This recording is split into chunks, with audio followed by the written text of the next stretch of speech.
compte tenu des circonstances, c'est une commémoration de la victoire du 8 mai 1945 à laquelle nous allons procéder aujourd'hui. Je vais d'abord demander aux personnes de déposer les gerbes.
Donc, c'est une commémoration très particulière à laquelle nous allons procéder. Mais on ne peut pas ne pas commémorer cet anniversaire de la victoire du 8 mai 1945 qui mettait fin sur notre continent européen, du moins, à la Deuxième Guerre, à la fin de la Deuxième Guerre mondiale. Cette cérémonie se déroule en présence d'un public très restreint. Il y a monsieur le maire d'Ornay, le représentant des anciens combattants, Jean Duboulot, le président, et bien sûr monsieur le maire à qui je vais immédiatement transmettre la parole. Merci Guy, et je vais moi redonner la parole à monsieur le président des anciens combattants. Jean, à toi.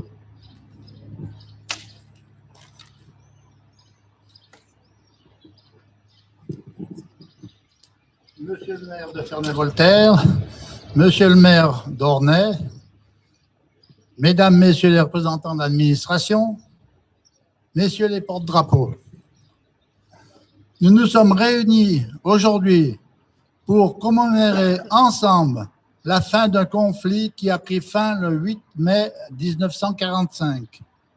Aujourd'hui, 8 mai 2020, souvenons-nous des combattants de l'an 1940. Quoi qu'il leur en ait coûté, ils ont tenu sous le mitraillage des avions, la charge des chars et les assauts des fantassins de l'ennemi. Saluons respectueusement leur courage, leur ténacité et leur esprit de sacrifice, car la victoire que nous célébrons aujourd'hui est aussi la leur. En ce jour d'hommage, dédié à tous ceux qui ont servi la France, nous nous souvenons que l'avenir se fonde sur l'exemple de nos héros. Néanmoins, nous avons décidé, au vu du confinement, de ne pas oublier ce devoir de mémoire qui est toujours très important.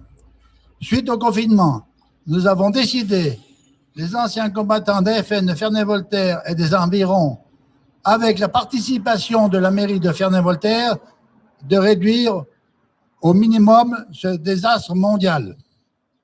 Nous ne devons pas baisser les bras, mais penser à nos morts de 1940, qui, eux aussi, ont payé un lourd tribut au pays. Comme chaque année, nous tenons à rendre hommage aux combattants héroïques, aux victimes de ces terribles années de guerre et à toutes celles et ceux qui ont risqué et sacrifié leur vie pour que nous retrouvions notre liberté. Je voudrais saluer et remercier aujourd'hui ces femmes et ces hommes qui réalisent des choses extraordinaires. Ils méritent toute notre reconnaissance en ces temps difficiles que nous vivons. Le 8 mai nous rappelle donc que la paix, la démocratie, les valeurs républicaines, le respect de l'autre, la tolérance, le progrès économique, social ou environnemental sont des combats quotidiens et qu'en aucun moment nous devons baisser la garde. ni relever notre vigilance. Aussi, pour ne pas perdre cette conscience, nous devons nous souvenir aujourd'hui, demain et toujours, ce qui a été fait et ce que signifie le 8 mai 1945. Ainsi s'achève nombre d'années de terreur, de souffrance, de spoliation irréparable et de privation. Ce que nos morts attendent de nous, ce n'est pas un sanglot, mais un élan de personnes pour instaurer une paix durable. Vive la République, vive la France.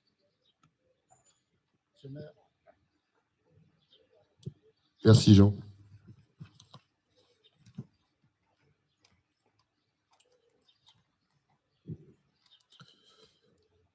Monsieur le vice-président de la communauté d'agglomération, monsieur le maire d'Ornay, cher Jean-François, messieurs les représentants de l'amicale des anciens combattants, monsieur le porte-drapeau, je salue aussi tous nos concitoyens qui suivent la retransmission de cette cérémonie en direct.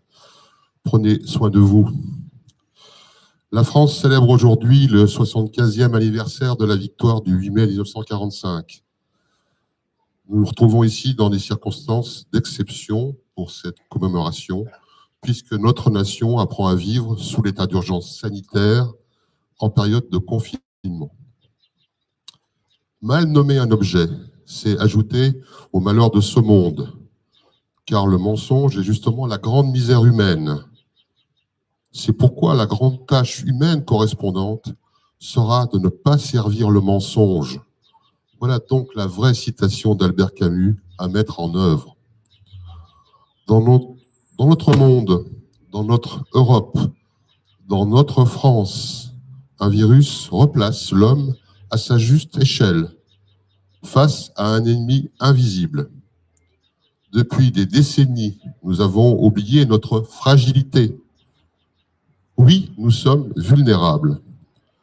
Nos certitudes et notre orgueil masquaient cette réalité. L'homme est mortel, à mi-chemin entre l'infiniment petit et l'infiniment grand. Aujourd'hui, comme dans les années 30, l'Europe a hésité, tiraillée entre le nationalisme, le mercantilisme et l'attentisme. Mais comment en sommes-nous arrivés là ? Les États-nations, dans une mondialisation exacerbée, ont perdu leur souveraineté et leur indépendance, qu'elle soit industrielle, sanitaire, alimentaire ou encore technologique. L'Europe commerciale a oublié ses peuples et ses valeurs. L'unité dans la diversité, c'est pourtant la devise de l'Europe. Chaque jour, un peu plus, à cause de ces dérives, nous payons par cette impréparation un lourd tribut. Nous devons réarmer nos démocraties, car ce n'est pas la fin de l'histoire. Dans la lutte contre le Covid-19 émerge, heureusement, comme autrefois, l'armée des ombres. Ces caissières, ces chauffeurs, nos agents publics ou privés, toutes ces femmes et ces hommes sont indispensables et permettent à l'arrière-garde de tenir les positions, tandis que nos soignants sont au front en première ligne. Certes, vous l'avez rappelé, on ne peut pas comparer les terribles souffrances de la Seconde Guerre mondiale à cette pandémie. Chacun devrait mesurer les sacrifices d'hier et regarder les causes. Mais l'effort de guerre doit concerner et impliquer toute la nation afin de nourrir un juste retour en faveur de la population française, particulièrement touchée, comme notre économie à long terme. Alors que nos forces vives sont tournées dans cette économie de guerre, où tous les moyens de production devraient être orientés contre cet ennemi invisible. Nous voyons comme en 39-45, dans notre belle diversité française, certes des résistants, des héros du quotidien, mais aussi des profiteurs. Faire flamber les prix et les approvisionnements, c'est le scandale des masques et du fret. Là réside le décalage entre le discours, les annonces, les normes et les actes. Et chacun d'entre nous, jusqu'au plus haut, devra rendre des comptes. Cette période de crise génère de profondes introspections individuelles et collectives, et personne n'en sortira indemne. Nous devons repenser nos modèles, nos fonctionnements, apprendre à vivre avec ce virus. Nous devons apprendre à vivre dans cette société du risque, où les flux nourrissent aussi bien la richesse des nations que les épidémies et les tragédies environnementales. Je souhaite être comme vous le citoyen d'une France libre dans cette crise pour gagner le combat et réfléchir au fondement même de notre démocratie et de nos libertés individuelles. Car pendant que les nations parlent, les villes agissent. Cette journée particulière de commémoration du 8 mai nous rappelle encore un peu plus ce devoir de mémoire et de fraternité. Vive une nouvelle Europe, vive la France, vive la République et vive la paix. Merci.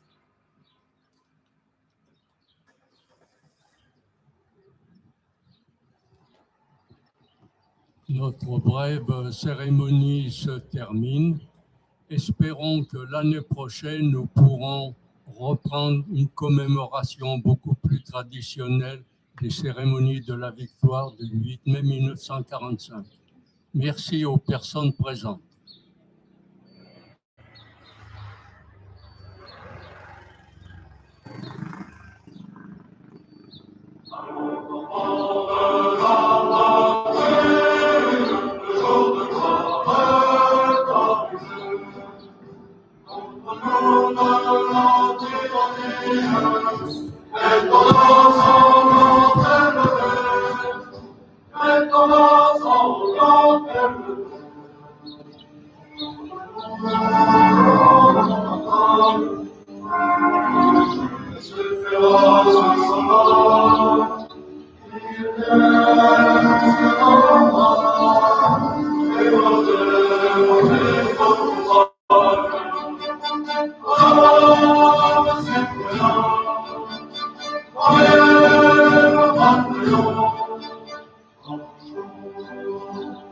Marchons